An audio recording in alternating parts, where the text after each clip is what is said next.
प्रधानमंत्री ने एसजेवीएन के 1320 मेगावाट बक्सर ताप विद्युत परियोजना की शुरुआत की।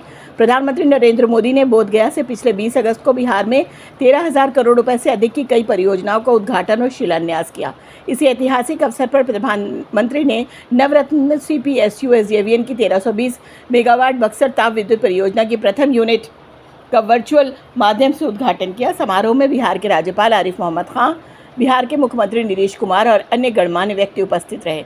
कार्यक्रम में विद्युत मंत्रालय के सचिव विद्युत पंकज अग्रवाल और एसजेवीएन के अध्यक्ष एवं प्रबंध निदेशक भूपेंद्र गुप्ता, निदेशक कार्मिक अजय कुमार शर्मा, एसटीपीएल के सीईओ विकास शर्मा और एसजेवीएन के अन्य वरिष्ठ अधिकारी भी उपस्थित रहे। भारत और नेपाल के एसजेवीएन और इसके अधीनस्थ कंपनियों की परियोजनाओं एवं इकाइयों की इस ऐतिहासिक कार्यक्रम की लाइव स्ट्रीमिंग के साक्षी बने। एसजेवीएन के मुताबिक बिहार के बक्सर जिले में चौसा स्थित 1320 मेगावाट की बक्सर ताप विद्युत परियोजना का कार्यान्वयन एसजेवीएन की पूर्ण स्वामित्व वाली अधीनस्थ company SJVN thermal private limited द्वारा किया जा रहा है। प्रधानमंत्री नरेंद्र मोदी द्वारा 9 मार्च 2019 को इस परियोजना की आधारशिला रखी थी। यह परियोजना 13,756.56 करोड़ रुपए के कुल निवेश के साथ सालाना 9,828.72 मिलियन यूनिट विद्युत का उत्पादन करेगी, जिसमें बिहार को 85% विद्युत दीर्घकालिक विद्युत खरीद करार के तहत आवंटित की गई है। उल्लेखनीय है कि हिमाचल प्रदेश में भारत के सबसे बड़े 1500 मेगावाट नाथपा झाकड़ी जल विद्युत स्टेशन से अपनी यात्रा आरंभ करते हुए एसजेवीएन के पास आज हाइड्रोथर्मल, विंड, सौर और ट्रांसमिशन से युक्त एक विविधीकृत पोर्टफोलियो है।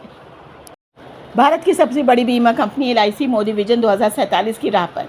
एलआईसी के सीईओ व सीएमडी आर दोराईस्वामी प्रधानमंत्री के विकसित भारत मोदी विजन 2047 की तर्ज पर सभी को बीमा प्रदान करना चाहते हैं। श्री दोराईस्वामी की माने तो वह कंपनी के प्रदर्शन में सुधार, विशेष रूप से गैर पीआईआर योजनाओं में एपीई में 40% का लक्ष्य हासिल करने पर ध्यान केंद्रित कर रहे हैं। उन्होंने इस बात पर जोर दिया है कि एलआईसी की अखिल भारतीय उपस्थिति को बनाए रखा जाएगा और जीवन बीमा व पेंशन सेवाओं पर ध्यान केंद्रित किया जाएगा ताकि 2047 तक सभी के लिए बीमा प्रदान हो सके।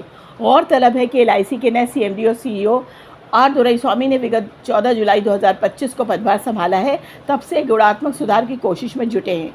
उन्हें 3 साल के लिए नियुक्त किया गया है, यानी उनका कार्यकाल 28 अगस्त 2028 को समाप्त होगा।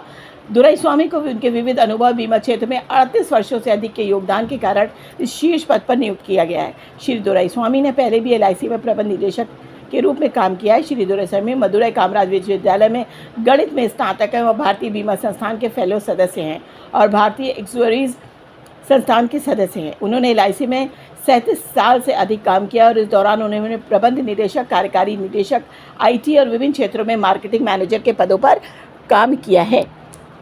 लाभांश 2025 कंपनी के अंतिम लाभांश 2024-25 के लिए रिकॉर्ड तिथि घोषित की। भारत की सबसे बड़ी इस्पात निर्माण company Steel Authority of India Limited SAIL ने घोषणा की है कि कंपनी ने वित्तीय वर्ष 2024-25 के लिए 10 रुपये मूल्य के प्रत्येक इक्विटी शेयर पर 1.60 रुपये का अंतिम लाभांश देने की सिफारिश की है। फाइलिंग के अनुसार वित्तीय वर्ष 2024-25 के लिए अंतिम लाभांश प्राप्त करने हेतु शेयरधारकों की पात्रता निर्धारित करने हेतु रिकॉर्ड तिथि मंगलवार 9 सितंबर 2025 निर्धारित की गई है। बोर्ड द्वारा अनुशंसित वित्तीय 2024-25 के अंतिम लाभांश यदि आगामी वर्ष आम बैठक एसजीए में शेयरधारकों द्वारा अनुमोदित किया जाता है तो शेयरधारकों द्वारा अनुमोदन की तिथि से 30 दिनों के भीतर टीडीएस के अधीन भुगतान किया जाएगा। जून तिमाही के लिए परिचालन राजस्व 8.2% की वृद्धि के साथ 25.92 हज़ार करोड़ रुपये रहा। इस बीच वित्तीय वर्ष 2025 की पहली तिमाही के लिए कंपनी की शुद्ध आय 744.58 करोड़ रुपए रही। स्टील प्लांट की कमान प्रिय रंजन ने संभाली। एक महत्वपूर्ण नेतृत्व परिवर्तन के तहत प्रिय रंजन को बोकारो स्टील प्लांट का नया प्रभारी निदेशक नियुक्त किया गया है। सार्वजनिक उद्यम चयन बोर्ड द्वारा यह निर्णय लिया गया। एक कठोर चयन प्रक्रिया के बाद उनको इस पद पर नियुक्त किया गया है, जिसमें steel Authority of India limited और अन्य सार्वजनिक क्षेत्र के उद्यमों के 12 वरिष्ठ अधिकारियों के साक्षात्कार में शामिल थे। श्री रंजन, जो पहले सेल में कार्यकारी निदेशक संचालन के रूप में कार्यरत थे, इस भूमिका में व्यापक अनुभव लेकर आए हैं।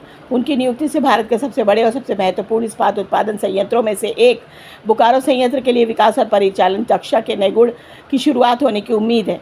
बोकारो इस्पात संयंत्र भारत के औद्योगिक परिदृश्य में एक महत्वपूर्ण भूमिका निभाता है और बुनियादी ढांचा, ऑटोमोटिव और निर्माण सहित विभिन्न क्षेत्रों के लिए इस्पात की आपूर्ति करता है। आशीष कुमार कोल इंडिया लिमिटेड के निदेशक बने। आशीष कुमार ने कोल इंडिया लिमिटेड के निदेशक बिजनेस डेवलपमेंट का पदभार संभाल लिया है।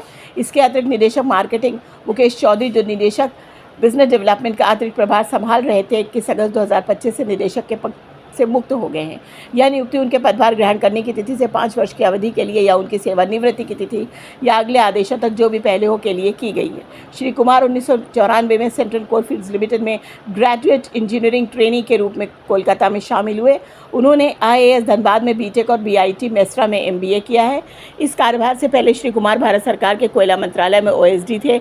उनकी उल्लेखनीय परिलब्धियों में कोयला गैसकरण के परियोजनाओं का नेतृत्व, कोल इंडिया के महत्वपूर्ण खनिजों के विविधीकरण का नेतृत्व और भविष्य के लिए तैयार क्षमताओं का निर्माण हेतु वैश्विक साझेदारी या स्थापित करना शामिल है। नियुक्ति समिति ने प्रमुख सार्वजनिक उपक्रमों में PESB की सिफारिशों को मंजूरी दी।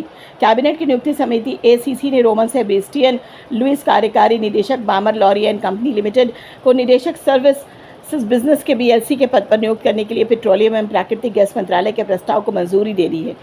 डॉक्टर हरिकृष्णन S, कार्यकारी निदेशक कोचीन शिपयार्ड लिमिटेड CSL को निदेशक संचालन CSL के पद पर नियुक्त किया गया है। इलेक्ट्रिकल्स लिमिटेड भेल के मुख्य वित्तीय अधिकारी CFO अमल कुमार चक्रवर्ती को ट्रूप कंफर्ट्स लिमिटेड TSL में निदेशक वित्त के पद पर नियुक्त किया गया है। NBCC इंडिया लिमिटेड के वरिष्ठ कार्यकारी निदेशक मानस कविराज को advanced weapons and equipment India limited में निदेशक मानव संसाधन के पद पर नियुक्त किया गया है। ईस्टर्न कोलफील्ड्स लिमिटेड ECL के महाप्रबंधक रमेश चंद्र महापात्रा को साउथ ईस्टर्न कोलफील्ड्स लिमिटेड में निदेशक के पद पर नियुक्त किया गया है। कोचीन शिपयार्ड लिमिटेड के कार्यकारी निदेशक राजेश गोपाल कृष्णन को CSL में निदेशक तकनीकी के पद पर नियुक्त किया गया है। उपरोक्त अधिकारियों की नियुक्ति उनके पदभार ग्रहण करने की तिथि से 5 वर्ष की अवधि के लिए या उसकी सेवानिवृत्ति की तिथि या तक या अगले आदेशों तक जो भी पहले हो रहेगी।